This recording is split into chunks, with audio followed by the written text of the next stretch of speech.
Hello viewers, this is Jaman from Jet Safari. Today I am going to show you Sydney Wildlife Zoo from the Darling Harbour, Sydney. So please don't forget to subscribe my channel and press the bell icon and stay tuned.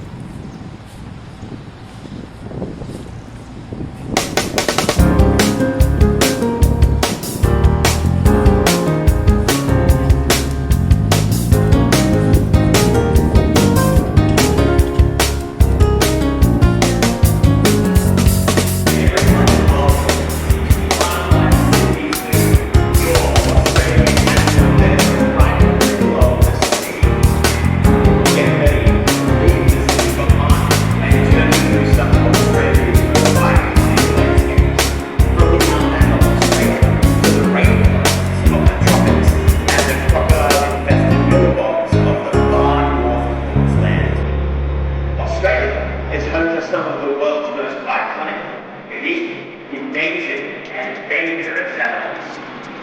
On your journey today, prepare to jump into the tank in the world's most venomous snake, or catch up with our huge hungry, warm-blooded, ruthless, unbelievable, world-class, reptile, and some.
actually had a second chance at life by coming to live with us. So what actually happened on Kangaroo Island, there are no natural predators, which is amazing. There's no dingoes, there's no crocodiles, they're a pretty relaxed animal, and they're pretty because of that. So what actually happened, the biggest threat to them is roes and calves. So it's a really sad story, pretty common. Hens, if anyone lives here in Australia, horrible exposure to dead wildlife. But what actually happened is parents go around checking these animals in the pouch and then tag them to say they've already been checked. So if you are driving around, don't feel that just Australians have to do it, anyone can help out. All you need to do is stop, check on the animal, see if it has a pouch, if it has other external features, it's a boy and you don't need to check for a pouch. If it is a girl, please call a wildlife service rescue number. So if these girls weren't actually found on the side of the road, they would have frozen or starved to death inside Mama's pouch. So it is a really horrible way to go, although a lot of people don't realise you can have a look inside. It's literally like a little stretchy rubber band, and you can have a look inside. If there is anything from a pinky joey to a big fur, little joey in there, you can actually rescue any of these with the correct care. So the one thing I do love to tell everyone is please do not take it home to feed cow's milk. I know it's as tempting as it is, it's actually the worst thing for that animal. All of our macropod species take it straight to a vet or get a wildlife care organisation to come out and check that animal for you. I will leave my talk there, guys. Give us a bit of more confidence to get the kangaroos over. I'll see what they're up to, and if they don't want to join us, what we can do is we can play with the emus. I've still got some more food of theirs as well. Thanks for hanging around, guys. I hope you've enjoyed the talk, and I really hope you enjoy the rest of the zoo. If you'd like to go to our next 2 minutes at the crocodile enclosure, just at the next. Okay. Do you guys have a phone you want me to take down?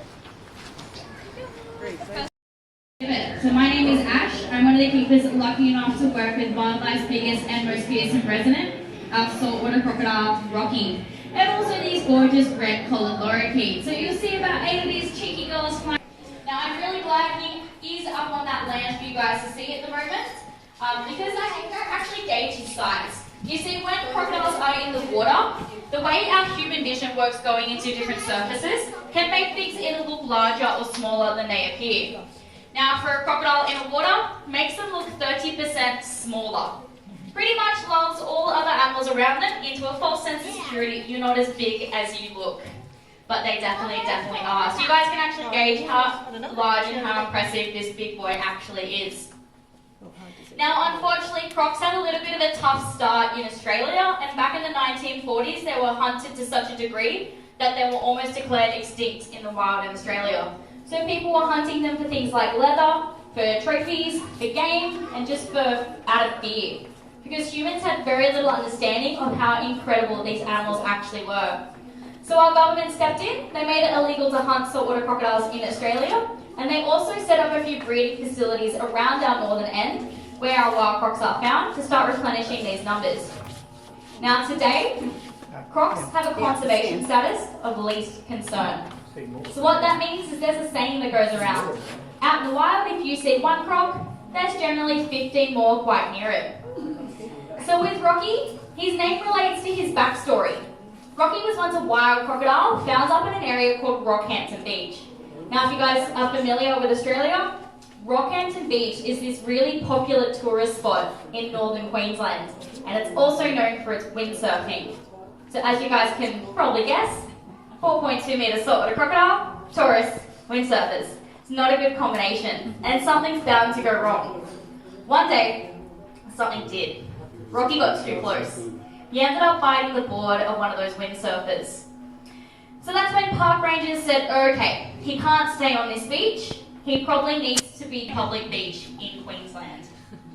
So crocodiles don't have a GPS like us humans do.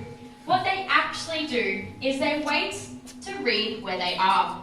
They look at the stars in the night to orientate themselves, and then they wait for the changes of the water currents, and they ride the one they need to get back home.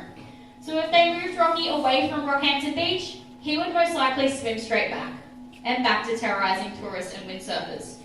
So that definitely was not an option. They wanted to breed some beautiful blonde babies. So they put Rocky in with a young female. Now they were hoping she was going to be a really great breeder, and they were very hopeful. Here. Now we'll drop his food down to him using a really long pole, and I will ask him to jump. Now I'm not trying to tease him by dangling his. If he doesn't want to eat today, that is perfectly fine. If he doesn't come into the water, everything is always in his accord and on his choice. Now, the other way we do feed him once a week is actually during his training sessions.